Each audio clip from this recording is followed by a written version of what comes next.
Hello, everyone, and welcome to English Talk Time. I'm Mary, your host for today.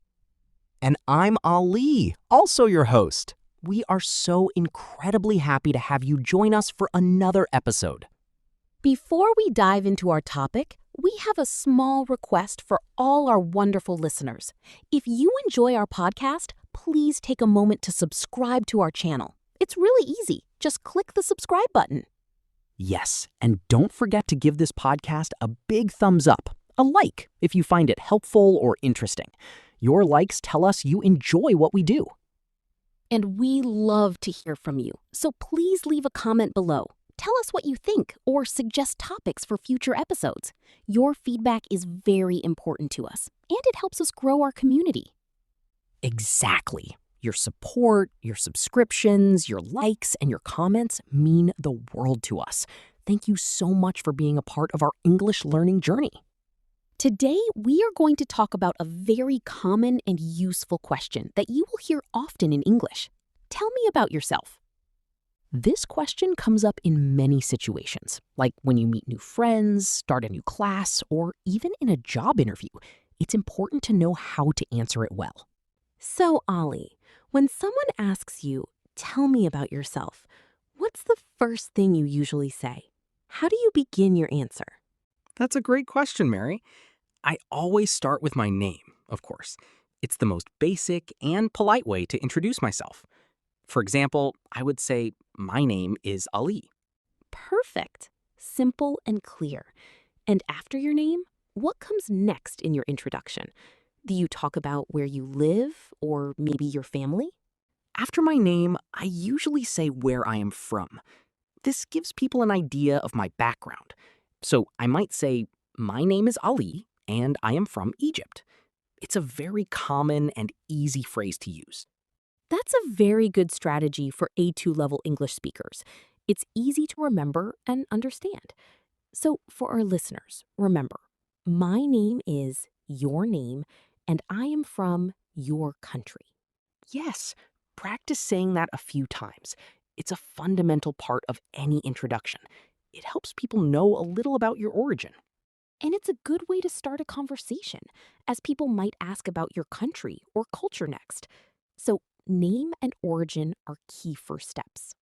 After telling someone my name and where I'm from, I usually move on to what I do. What about you, Mary? What do you usually say after your name and origin? That's a good point, Ali. I think talking about your job or what you study is a natural next step. It tells people about your daily life and interests. For example, I might say, I am a language student. Ah, yes.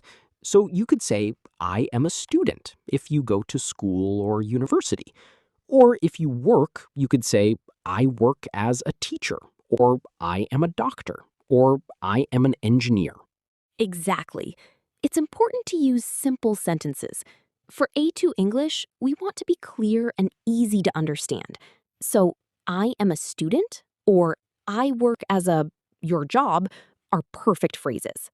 This part of the introduction gives people more information about your life and what you spend your time doing. It's a good way to share more about yourself. And it can also lead to more questions, like, what do you study? Or what do you like about your job? Which helps the conversation continue. So, to recap, name, origin, and then your job or studies. This is building a good foundation for your introduction. Now, let's talk about making your introduction more personal and interesting. After your name, origin, and job, what else can you add, Ali? I think adding something about your hobbies or interests is a fantastic idea, Mary. It shows a little bit of your personality and what you enjoy doing in your free time. It makes you more relatable. I agree completely. It's a great way to connect with people. For example, I often say, in my free time, I love to paint and listen to music. It's simple, but it tells people about my passions. Yes, and our listeners can use similar phrases. They could say, I like reading books, or I enjoy playing football, or I love watching movies. These are all good examples. The key is to keep it simple and use vocabulary you know well. Don't try to use very difficult words. The goal is to communicate clearly at an A2 level. So, if we put it all together, a good introduction could be, my name is your name, I am from your country, I am a your job student, in my free time, I like your hobby. That's a really solid structure, Ali. It covers the essential information and adds a personal touch. It's a great way to introduce yourself to new people. Mary, sometimes the question, tell me about yourself, comes up in a more formal setting, like a job interview. Is the answer different then? Yes, Ali, it is a bit different in a job interview. In this situation, you need to focus more on your professional life, your skills, and your experience that are relevant to the job you want. So you wouldn't talk about your hobbies as much?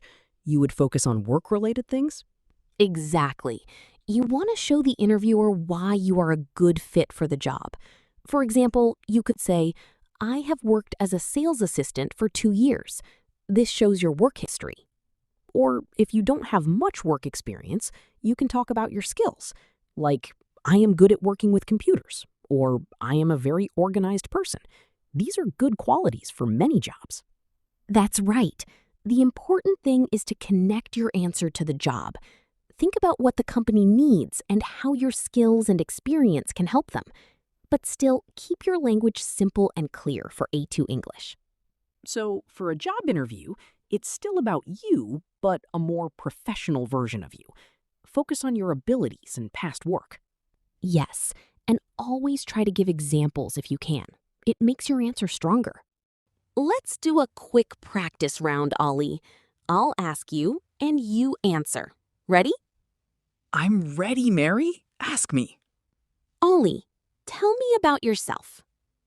Okay.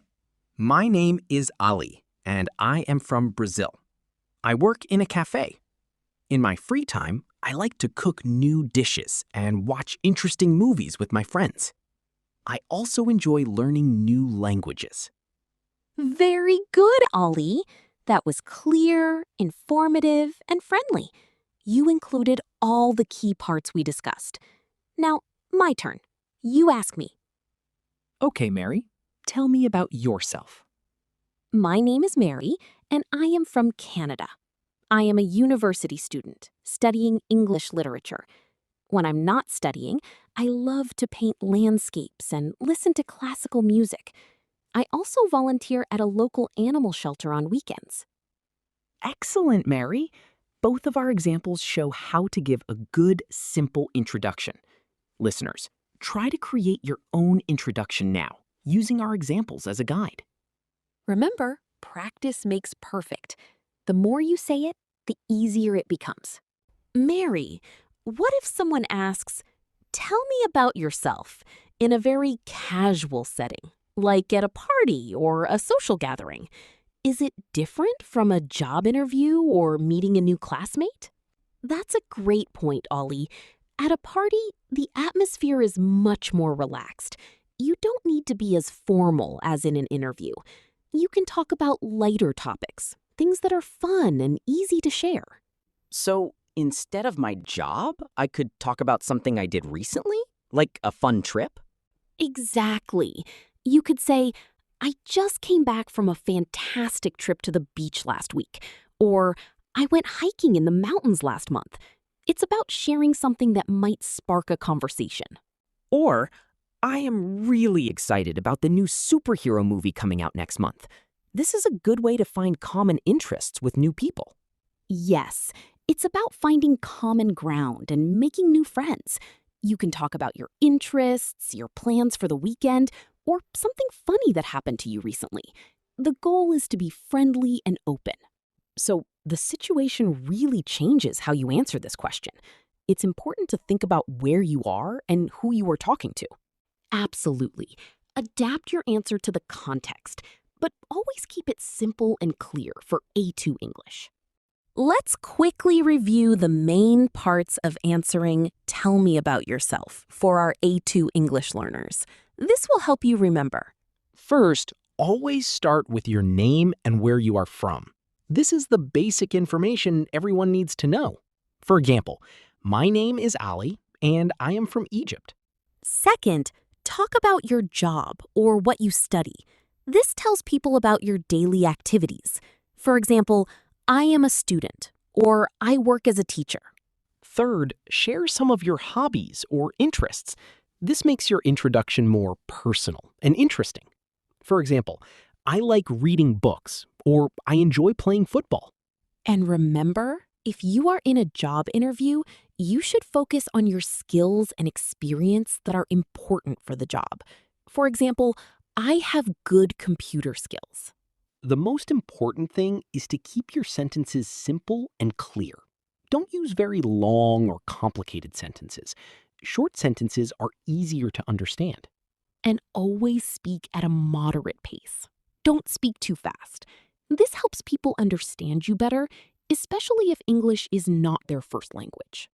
Beyond the words you say, Mary, what about how you say them?